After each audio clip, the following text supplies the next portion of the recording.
Hello दोस्तों, स्वागत है आप सबका।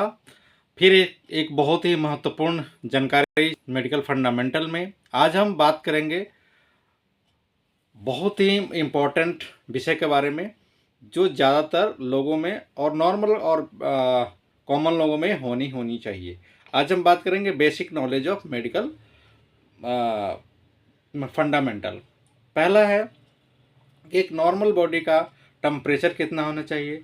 दूसरा, एक नॉर्मल बॉडी का बीपी कितना होना चाहिए। एक नॉर्मल बॉडी का ऑक्सीजन लेवल कितना होना चाहिए। और एक नॉर्मल बॉडी का शुगर लेवल कितना होना चाहिए। तो ये 5 जो नॉलेज है बहुत ही मायने रखता है एक नॉर्मल इंसान के लिए और स्वस्थ इंसान के लिए। तो हम आज बात करने वाले हैं basic knowledge of medical fundamental.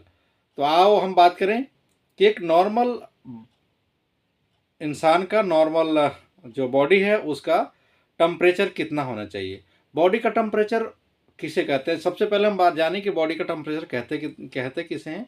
Body का टेम्परेचर उसे कहते हैं कि एक जीवित व्यक्ति को रखने के लिए, एक स्वस्थ व्यक्ति को रखने के लिए बॉडी कितने डिग्री सेल्सियस, कितने फ़ारेनहाइट टेम्परेचर मेंटेन करके लगता है, या कितनी सेल्सियस टेम्परेचर मेंटेन करके रखता है, इसको बोलते हैं बॉडी का टेम्परेचर। तो एक नॉर्मल बॉडी के लिए जो बॉडी का टेम्परेचर होना चाहिए वो कम से कम 97.5 से लेकर के 99.5 तक होना चाहिए। तो इसे हम बोलेंगे नॉर्मल बॉडी टेम्परेचर। अगर 99.5 से ओवर जा रहा है तो इसको हम बोलेंगे हाई टेम्परेचर। अगर किसी व्यक्ति का टेम्परेचर जो है 96 से डाउन जा रहा है, 97 से भी डाउन जा रहा है, तो उसको हम लो टेम्परेचर भी बोलना शुरू कर सकते हैं, उसको कह सकते हैं। तो हमने जाना कि एक नॉर्मल बॉडी का minimum to maximum body temperature क्या होना चाहिए। सेल्सियस में भी नापा जा सकता है। तो बॉडी का टेम्परेचर ज़्यादातर इंडिया में फ़ारेनहाइट में नापा जाता है, और कंट्री में जैसे चाइना आदि वगैरह में इसे सेल्सियस में ज़्यादातर लोग नापते हैं। तो हमने समझा कि सेल्सियस हमें समझना है कि सेल्सियस में कितना होना चाहिए। सेल्सियस में 37 नॉर्मल होता है। तो आइए हम बात करते हैं कि अगला जो टॉपिक है वो बीपी। नॉर्मल बॉडी की बीपी कितनी होनी चाहिए। बीपी मतलब कि ब्लड प्रेशर रेशियो, जिसमें आप लोगों को पता है कि मैक्सिमम और मिनिमम होता है, सिस्टोलिक और डायस्टोलिक। तो हम बात करें नॉर्मल जो बेबी, जो न्यूबॉर्न नवजात बेबी होती हैं, उनका जो बॉडी टेम्परेचर होता है 90 से लेकर के 15 एम, ठीक है ना, एम जी, ठीक है ना। इसके अलावा जो है एडल्ट का जो नॉर्मल बीपी का जो रेशियो है वो 90 से लेकर के 120 होना चाहिए। और यदि व्यक्ति की एज बढ़ जाती है, एज बढ़ रही है मतलब कि 40 या 50 वर्ष से ऊपर जा रहा है, तो उस व्यक्ति का थोड़ा सा बीपी बढ़ा हुआ होता है। अगर उस दौरान अगर 90 से लेकर के 130-40 भी जाता है तो उसको हम नॉर्मल बीपी के कैटेगरी में ही रखेंगे। तो हमने समझा कि बेबी के लिए बीपी, नवजात बच्चे के लिए बीपी कितना होना चाहिए, 90 से लेकर 55 के बीच, और जिसमें मतलब कि मिनिमम 55 और मैक्सिमम 90। और एडल्ट के लिए मिनिमम 80 और मैक्सिमम 120। और एडल्ट ओल्ड एज के लिए 90 से लेकर के 140 तक भी नॉर्मल बीपी माना जाता है। अगली बात करें कि एक व्यक्ति का ऑक्सीजन लेवल कितना होना चाहिए।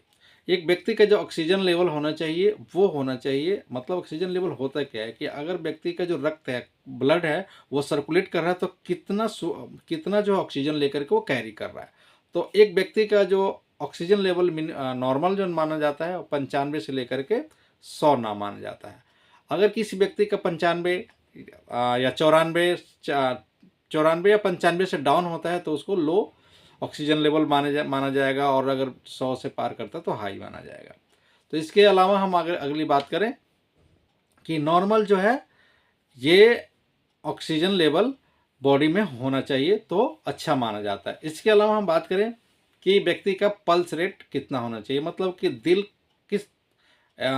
कितनी बार धड़कता है एक सेकंड के अंदर। तो हम बात करें कि नॉर्मल जो बॉडी का जो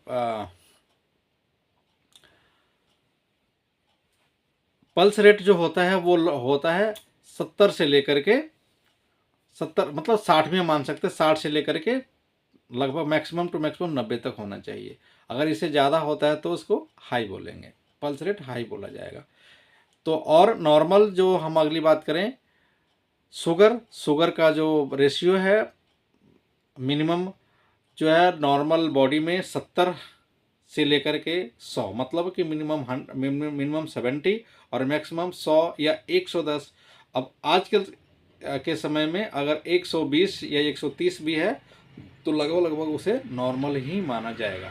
तो हमने समझा कि शुगर के लेवल जो है मिनिमम 70 प्लस होना चाहिए और मैक्सिमम 130 के नीचे होना चाहिए, तो इसको नॉर्मल बॉडी का शुगर माना जाएगा। पहली बात हम समझे टेम्परेचर जो है 97.5 से लेकर के 99.5 तक सही है। इसके अलावा अडल्ट बॉडी का जो बीपी का जो रेशियो है वो 80 से लेकर 120 होना चाहिए। बच्चे में जो है नवजात शिशु में 90 से लेकर 55 और ओल्ड एज में 90 से लेकर के 140 तक सही माना जाएगा। इसके अलावा पल्स रेट जो है 60 से या 60-65 से लेकर के या 70 भी कह सकते हैं, 70 से लेकर के 90 तक होना चाहिए।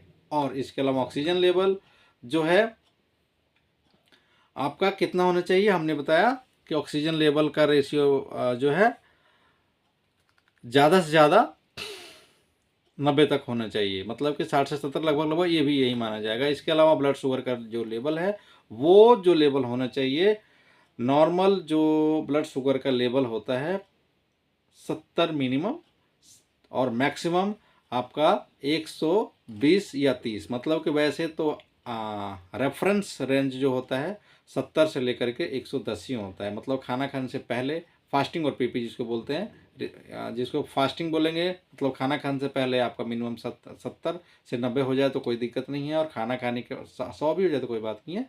अगर खाना खाने के बाद जो रेशियो है 120, 110, 120 और मैक्सिमम 130 तक भी ये वैलिड माना जाता है। Thank you very much watching my video. और अगले मेडिकल फंडामेंटल में हम जरूर जानेंगे कुछ और अच्छी चीज़, जरूर जानेंगे कुछ अच्छी चीज़ों को लेकर के, उस पर चर्चा करेंगे। अगर वीडियो अच्छी लग रही हो तो लाइक करें, सब्सक्राइब करें और कमेंट करें कि किस टॉपिक पे वीडियो बनाई जाए, और अगले लोगों तक जरूर इसे फॉरवर्ड करें। Thank you very much.